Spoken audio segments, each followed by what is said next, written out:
Happy Ganesh Chaturthi બધાને. ગણેશ ભગવાનના સ્વરૂપ પરથી વાત કરીએ તો એમના કપાળથી જ ચાલુ કરીએ તો કપાળ એટલું મોટું કે જ્ઞાન મળે એટલું લઈ લેવું, અને એની સાથે આંખો ઝીણી, એટલે જે કર્મ અત્યારે કરીએ છીએ પણ એનું ફળ કેવું હશે ને દૂરથી જોઈને પહેલેથી જ વિચારવું. એની સાથે મોં નાનું અને કાન મોટા. મોં નાનું એટલે ઓછું બોલવું, અને કાન મોટા એટલે સારી વાત જ બધી સાંભળવી ખરી, પણ સારી વાત જ રાખવી, અને સૂપ જેવા કાન છે એટલે બધી જ ખરાબ વાતો કાનમાંથી બહાર કાઢી દેવી.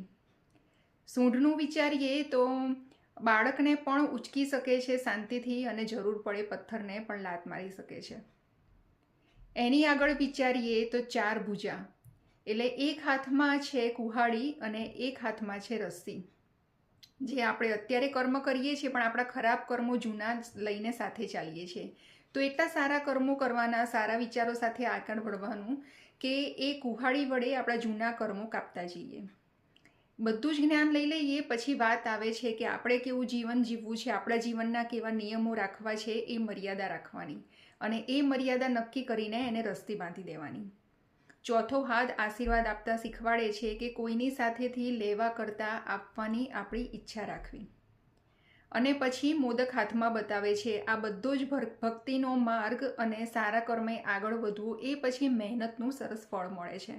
અને ફળ મળે ત્યારે અભિમાન આવી જાય છે, એટલે આ અભિમાન માથા પર ના ચડે, એટલે મોદક એવું બતાવે છે કે સાચવીને જમીન પર રહેવું. એ પછી છે કે પગ એક નીચે છે ને એક થોડો ઊંચો છે, એટલે આ બધી જ વસ્તુ સાથે આપણે રહેવાનું છે આ દુનિયામાં, સમાજમાં, બધા જ નિયમ નીતિ રીતિ રિવાજ સાથે, એની સાથે જ ચાલીને આપણે કર્મ કરતા રહેવાનું છે.